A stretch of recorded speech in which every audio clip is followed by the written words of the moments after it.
One of the big surprises of 2014, and it continues, was the incredible drop in crude oil prices, now down more than 50% since June of 2014.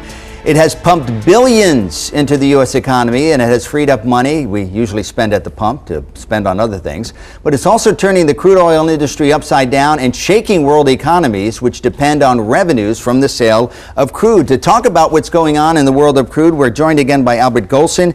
He's from Indo-Brazilian Associates. Also on his left is Frank Felder. He's a professor at Rutgers University, specializing in economics. I had an economics professor years ago. I remember him distinctly. Alan Goldman, professor at Rutgers University as well, in chemistry and the environment. And via satellite, and we're going to see a photograph of him in a moment, Mike Seery. He's the CEO of Seery Futures, and we welcome you, Mike, as well. Nice to be here. Let's talk about this right off the bat. Did anybody predict this at the beginning of 2014, that prices of crude, which were over $100 and in some cases near $120 a barrel, would fall so precipitously?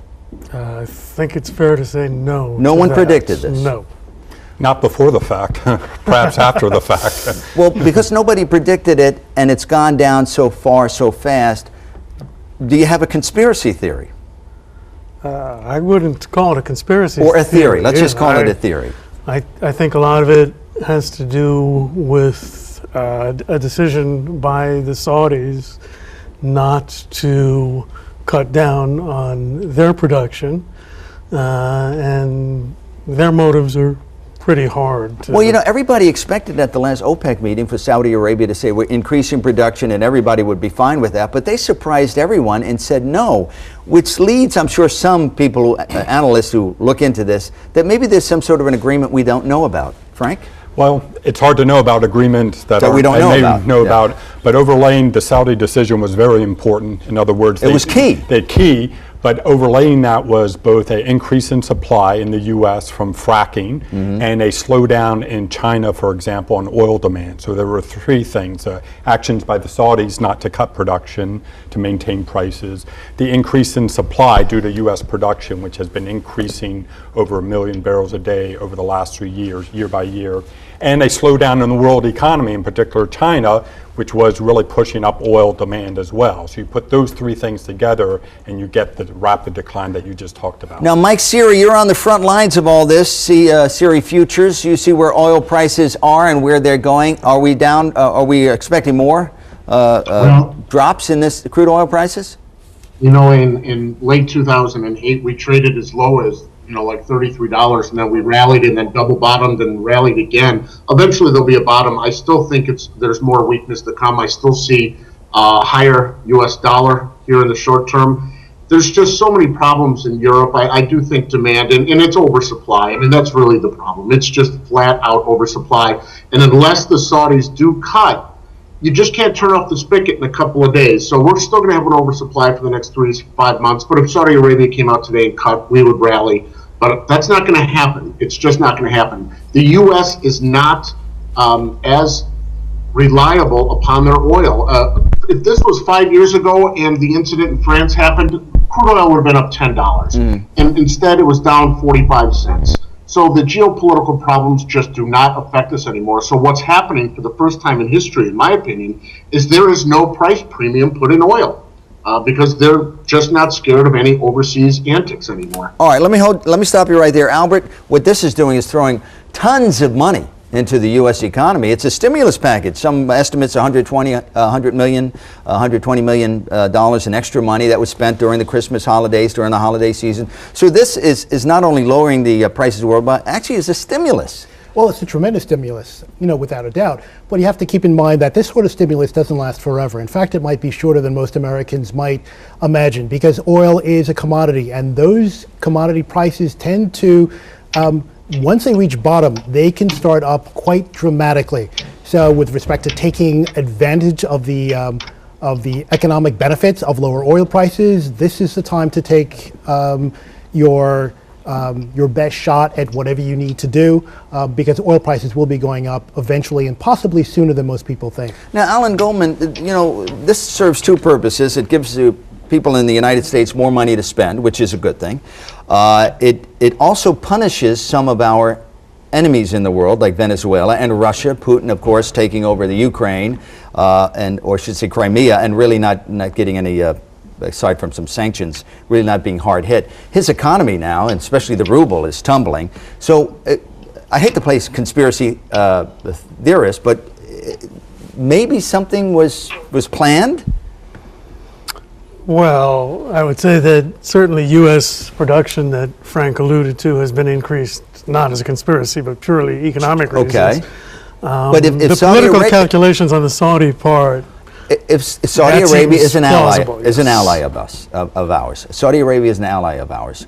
By not lowering production, it is helping us and punishing some of our enemies, including Iran, including Russia, including Venezuela.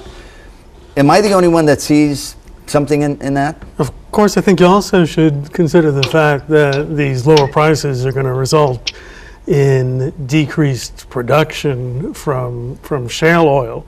And I think that's certainly a consideration that the Saudis are taking into account, that they're seeing this increased production and they're not too happy with that. Well, so they're not doing this for our good. We have been told that $40 a barrel is really the point at which U.S. companies, refineries, and so on would suffer. And we're not there yet. Have you noticed that it sort of stopped at 50? Or thereabouts? It's hard to read into certain prices. Well, let's read into it. Okay. Well, you have heard, reducing U.S. steel production to support the oil industry in North Dakota, for example. Mm-hmm. So the supply chain in the U.S. is responding. As our other guest pointed out, you just can't turn the oil well on and off, like a water tap. And so they'll take some time to work out these oversupplies. That being said, Saudi Arabia's interest is in high oil prices. Yeah. So that is diametrically opposed to the U.S. consumer's interest that you pointed out. But if they don't make money now, they can make it 6 months from now, and probably more if they just raise their or lower production and price goes up. Well, what happens is actually Saudi Arabia, their price. I'm the only conspiracy theorist on the panel, apparently. Basically, what's happening is it's an unusual confluence of events. The increased production of the United States, Saudi Arabia continued production. Then you also have the slowdown in Europe as well as in Asia. So this is really combining to really push oil prices down. Right. The key item is if Saudi Arabia really wants to maintain their market share, and they don't want to lose market share, and they got caught in a whipsaw a couple of decades ago, which they don't want to go through. Right. Although they might want to push out U.S. oil production, reduce it, it's difficult in the United States simply because we do not have a uniform price point in which we would hurt, because each of those producers have their own particular price point in which they would suffer economically, whether $60, $50, $40. Okay, let's stop you there. Let's go back to Mike. Mike, the Keystone XL pipeline is one of the things the now Republican Congress is pushing hard. In fact, they say it will be one of the first votes. Does this hurt their argument? Well, the problem is I just don't think that President Obama will sign that. I really think there's no chance. So it was really, the Republicans just kind of putting on a show. I wish he would sign it. I think that would even push prices even lower. Well, is that good or bad for the economy, though? I think it's good. Now, the energy sector is not the majority it was in the 1970s. It's much lower. Some of these... the energy's been a huge run-up here in recent memory, in the last 10 years. Look at land values in North Dakota and South Dakota. Look at unemployment, it's at like 1%. It's been a huge boom. Well, everything has to slow down. It's not going to be a boom forever. And prices probably will stay low for quite some time as quantitative easing is gone, and the fact that the U.S. dollar continues to move higher. So we're going to be at these prices for quite some time. All right, Mike, let me stop you there. And before I let you go, we're all going to make a prediction of where prices might go before this year is out. And we're at the beginning of 2015. But Mike, let's start with you. Where do the prices go? We're running out of time. Just give us an idea. I think prices could possibly dip a little bit below 30, end the year in the 45 to 50 range. That's it, though. Albert, Goldson? Pretty much, I think we're bottomed out with oil prices. You think but so? I think by the 40s? end of the second quarter, beginning of the third quarter, we're going to be up to close to about $80, $90 per barrel. And you base that on what, just out of curiosity? Well, on a number of factors. All the oversupply will have been used. Mm-hmm. You'll have a slight pickup in demand with Asia and Europe. We also have situations here in the U.S. in which oil production will go down simply because of rail traffic. They have to retrofit quite a number of tanker cars in which we were not able to transport that oil to the Gulf. So there's about 4 or 5 factors that will put a cap on that situation, and oil prices will Okay, go again, up. we're running out of time. Frank, where do they go? I think they're going to bottom out and start creeping up over the next. Where do they bottom out? I don't know, $40 or something. I mean, I we're think not- they're going to be volatile and then start going up over time as this excess is used up. And we're only about $8 away from $40 a barrel, which is amazing. Even the sound of that is amazing. Right, but forecasting oil prices is a dangerous Is it? business. It's tough. It's beyond my expertise. And how about you, Alan? I agree with Frank. It's pretty tough to predict in the very short term, but I think in the long term, we could agree that they'll probably go up. I think we all agree that they will go up in time. The question is when, and how much do we benefit between now and then? Yes. Gentlemen, thank you very much. A spirited conversation. Again, I'm the only conspiracy theorist here, but I respect that. I respect that. We want to thank all of our guests who appeared on this edition of Fresh Outlook, the first one of 2015. Until next time, I'm Frank Cipolla. Enjoy the week ahead.